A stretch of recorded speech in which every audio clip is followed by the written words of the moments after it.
Bonjour à toutes et à tous et bienvenue sur les News de Noon. Aujourd'hui on va parler de France-Danemark, mais n'hésitez pas à vous abonner, à lâcher des likes et à activer la cloche pour les notifications pour les prochaines vidéos. Oui, je vais faire la Coupe du Monde, la Ligue des Nations et tout, avec l'équipe de France principalement, mais je vais aussi débriefer les matchs importants qui vont se dérouler après derrière pour la Coupe du Monde. Il y aura un mode Coupe du Monde, hein, vous verrez, je ferai avec la Coupe du Monde et tout. Le match France-Danemark, victoire du Danemark face à l'équipe de France 2-1, une victoire logique parce que tant les Danois ont continué à jouer leur jeu. L'équipe de France a marqué ce but sur un éclair de génie de Karim Benzema avec un 1-2 avec Nkunku et il a dribblé dans la défense comme jamais en arrêtant le temps en mode Matrix.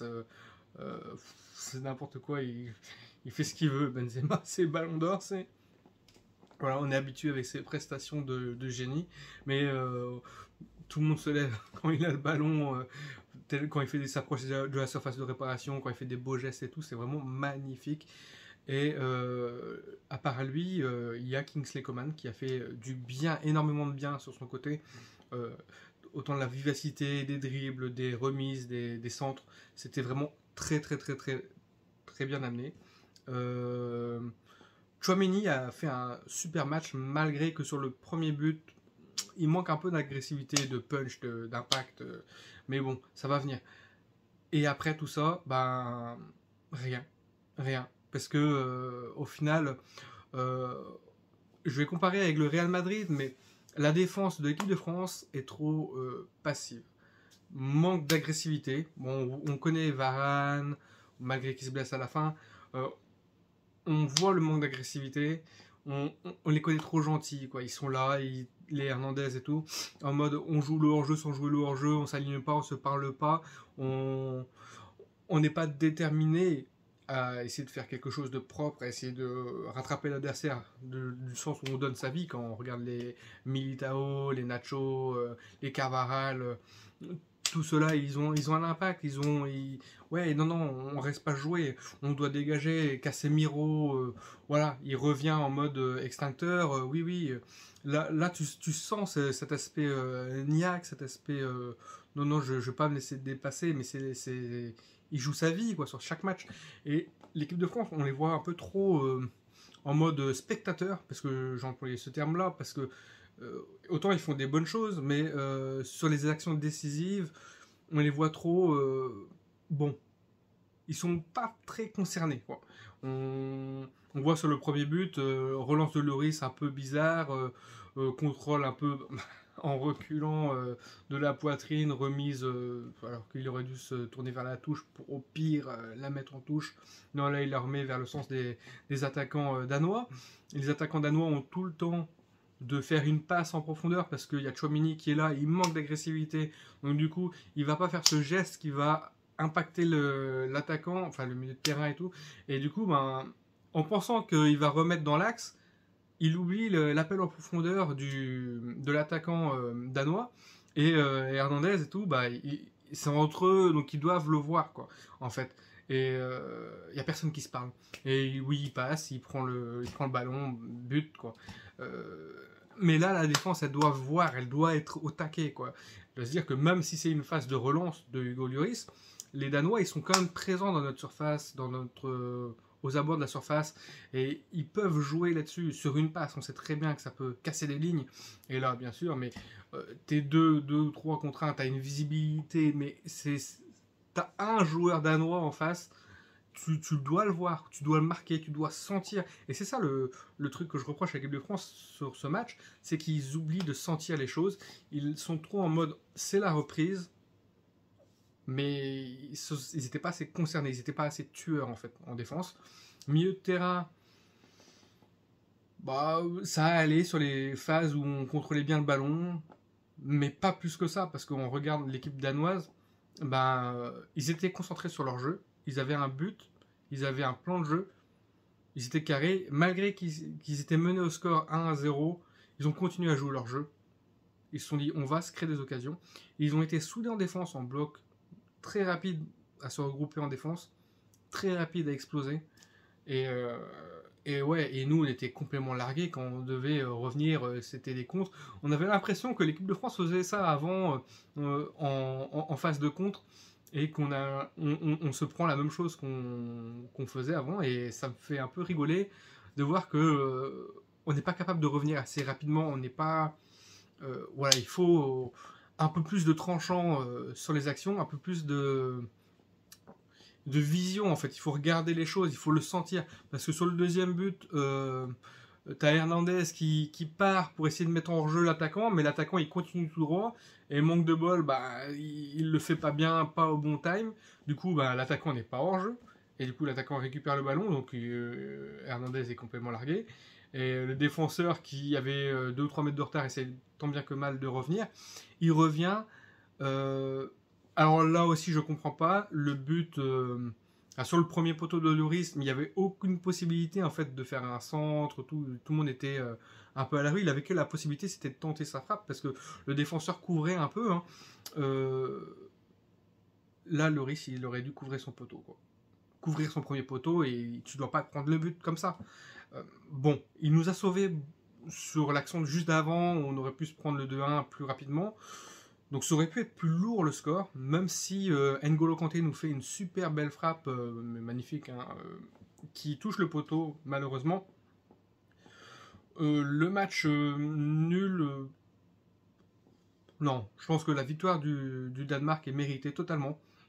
Autant ils ont été plus impactants, ils ont été plus déterminés que nous et plus efficaces sur les actions autant défensives que offensives, parce que nous on était efficaces en attaque avec Karim Benzema, malgré que ce soit le seul danger de notre attaque, parce que Kylian Mbappé, il a forcé pas mal en première mi-temps. Il a forcé beaucoup à faire des petits dribbles, des machins et tout, mais pour perdre des ballons et pas en faire grand chose au final.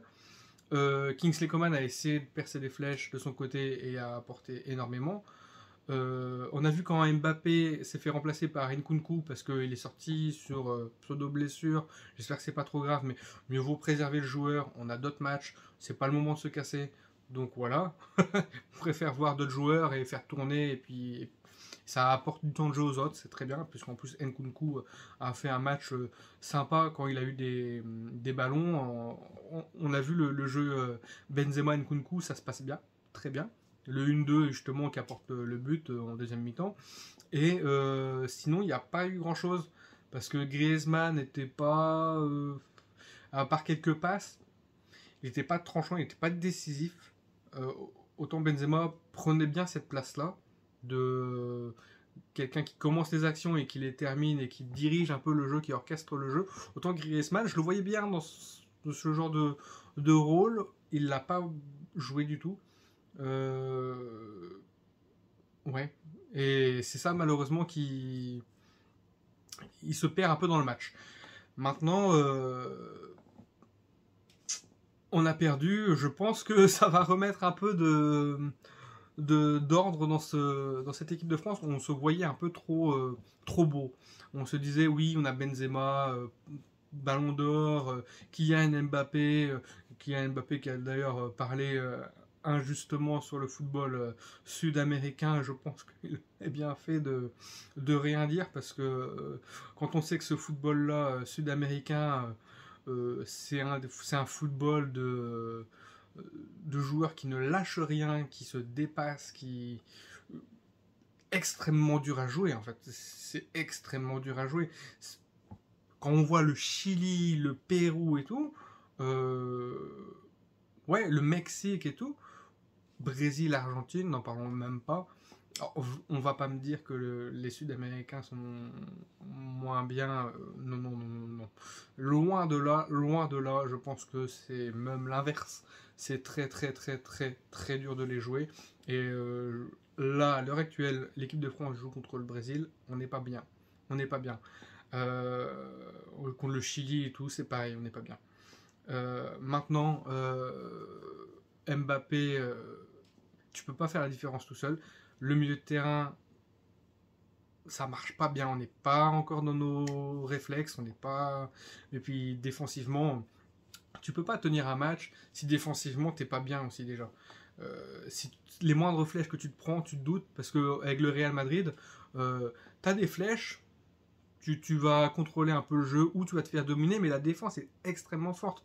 Et c'est ça qu'on voit, le milieu de terrain se sacrifie, l'attaque se sacrifie, et les défenseurs sont justes, mais sur toutes les occasions, sur toutes les actions, ils sont là, ils sont au taquet. Et après, le gardien, c'est oui, bon, Thibaut Courtois, un des meilleurs gardiens au monde, voire le meilleur gardien au monde, qui fait une saison exceptionnelle. Et voilà, donc là-dessus, je compare avec le Real Madrid, la défense de l'équipe de France n'est pas là, les réflexes ne sont pas là, mais on est trop gentil.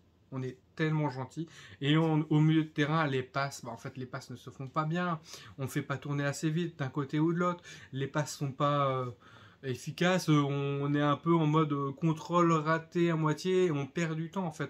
Avec nos contrôles, nos passes approximatives, voilà, on perd ces secondes-là qui vont faire la différence en fait face à la défense. Et quand tu as une défense qui redescend bien, qui se remet bien, qui défend à 11, c'est même pas la peine. Si tu les bouges pas, si tu mets pas un minimum de rythme, eux ils sont tranquilles, hein, ils se disent bon tu sais, sur un malentendu, ils sont tous à l'abordage, sur un malentendu on place nos flèches, on y va et voilà. Hein, et vu que notre défense, on est monté vachement haut, et que les mecs ils baillent au cornet ou ils essayent de jouer un pseudo hors-jeu, forcément, si tu as des esprits de tueurs devant chez les adversaires, ils vont pas le louper. Hein.